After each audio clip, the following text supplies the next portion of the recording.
Mr. Terrific #1, written by Eric Wallace, art by Gianluca Guglielma. I'm good with names. um, Mr. Terrific, of course, is a character that doesn't really get a lot of spotlight time, but hey, at one point at least he had his own book. So he is a smart guy. That's his thing. He's super smart. How smart? He is the third smartest man in the world, as they say repeatedly throughout this book. So he makes science gadgets and gizmos and whatnots. How many science gizmos and gadgets and whatnot? Well, enough to make him definitely the first smartest person in the world, but hey, we'll get to that. So it opens up. He's in London. He's running from something, some lasers, and then next page he's being blown out via some cannon through a wall while some dude okay, this moves really fast. This is like really dense for no particular reason. He was investigating the CEO of some place for like making some Iron Man armor essentially. And the dude put on the Iron Man armor and is now trying to blast him. And he's like, now I finally get to test out this suit. So he's like flying through London by running on these little floating spheres called T-spheres. And they like, I don't know, they just constantly are like in front of him, or he's using the same ones and they're just floating. It's not drawn particularly clearly. Flies over some crowd, they're all remarking at him. He gets to the London Eye, the Ferris wheel, and he magnetizes the guy's suit to stick to the wheel as he punches him out. Then he's like, but it wasn't always this way. Let me tell you my origin. And he was super smart. He had, let me list off here, Olympic gold medal, more degrees than half the faculties of Harvard and Yale combined, and a net worth of over $1 billion. But it was nothing compared to her. That's right, the love of his life. Alika was her name. She was pregnant with their child, but then she died in a car accident, and both her and the kid died. He threw himself into science, and when he was at the end of his rope and couldn't go on anymore, was about to kill himself. One of his experiments caused like some time rift or something like that, and a dude showed up and said, "Hey, I got a message for you, Michael Holt. Don't give up." And he's like, "Who are you?" And he's like, "I'm your son from the future." And then he disappeared again. Basically telling him, keep educating people. Keep making the world smarter. His, I can't remember his wife or girlfriend. Wife. His wife said that when she died. He said that before he disappeared. So he's taking it to heart and he's educating the world. He's telling all this to some woman. I don't know the relation. I guess just friends. Her name's Karen. She just asked if he ever saw him again. He says no, he hasn't. And then he asks her to join him for some fundraising dinner for a senator. Cut 2, downtown Los Angeles. Dude's eating a bowl of soup, and then there's a flash in his eyes. And he just starts insulting everybody in, quote, highly intelligent ways. Like, he says his mind is racing so many thoughts. And then he just tears down this waitress, saying how, like, you probably moved out here to be an actress, but then you realized you had no talent, so now you work here. You'd be better off in the streets. You don't look half bad compared to the other. It's written with big words to make it sound highly intelligent, but it's just him being a dick. So he then passes by a homeless man, insults him the same way. Homeless man comes at him with a bat. He just turns around, snaps his neck, and say, "All right, problem solved," and continues on. Police know who he is. He's not like hiding his identity.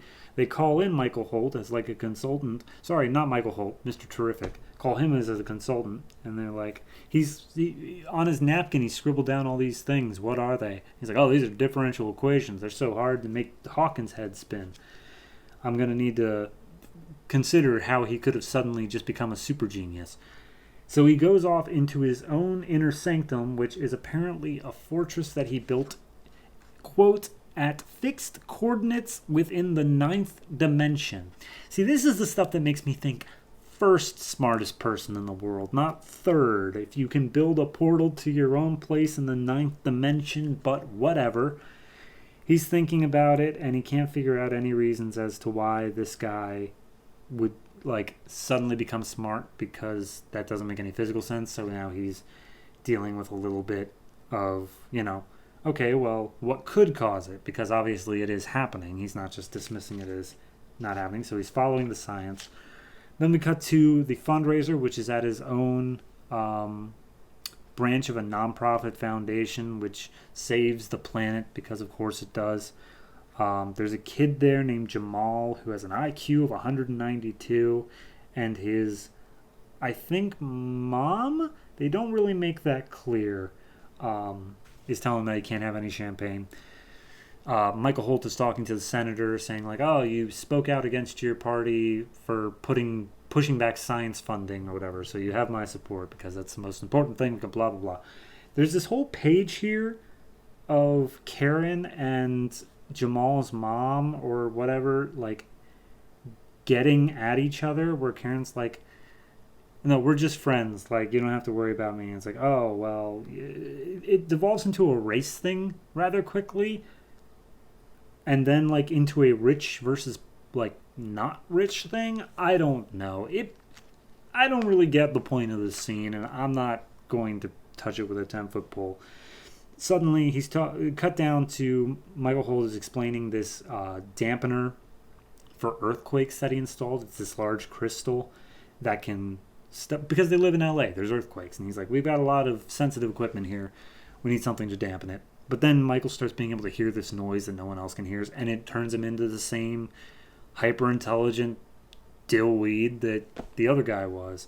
And he starts insulting this senator, saying like, with your political clout and all of your ability to gather support, there's no doubt you're going to be president, but you're not fit to lead the free world. So he clicks some buttons, and the dampening crystal then starts causing an earthquake that is, you flip the last page and it's just, oh, now I'm going to kill you, Senator, because whatever the hell's happening. I'm not sure how I feel about this yet. It's dense. It's very dense. I didn't expect it to take as long to read as it did.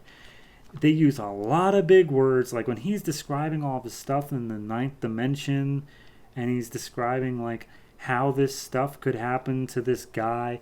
Everyone's just big words to make them all sound smart. And don't get me wrong, it does. It does make them sound smart. But like, it's just so dense, and I'm just like, yes, I get it. They're smart. Actions speak louder than words, guys. Can we like show me why he's smart? Like, you showed me this crystal that helps dampen the thing. Good. That's enough. You don't have to get into this whole like the nitty-gritty fine details of it. I can't remember who said it, but the best way to show your intelligence is how easy you're able to relay complicated ideas to someone who otherwise wouldn't get it. You're using big words, which makes it harder for me to understand what it is you're going for. If you can explain it simply, that makes you sound more intelligent.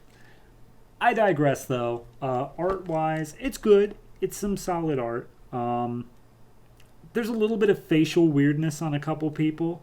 But for the most part, it's just more of a stylized sort of thing, not so much of an art like hiccup. So yeah, art I wouldn't give a problem to. It's all good. One more thing for writing though, and again, it comes down to like that one page that I didn't really want to touch. When he's going through the London, it's a 2-page spread. Dear Lord, there's one panel here where it's literally just like, I would not be surprised if there was a chimney sweep, like straight up Mary Poppins style, just like, hello, what's all this then? Like all of them. Looks like a space biker riding 3 snooker balls. He's got a nice bum. It's like, dude, I get it. They're from London. I get it. You can just... Why do we have to specifically use this slang here? You can't escape me that way, Yank. Stop. Why are you calling them Yanks? Like, what? Stop. Writing, I think, is kind of low, all things considered. Art-wise, it's average. So overall, it's going to come out to be a little bit below average. I'm gonna actually give this like a 5. It's iffy right now. I really like Mr. Terrific as a character because of later series that came out, like when I started collecting single issues, Rebirth stuff. Mr. Terrific's a good character. This particular incarnation, though, I'm not a fan of yet. Hopefully he can turn it around. But, yeah, we'll see how that goes.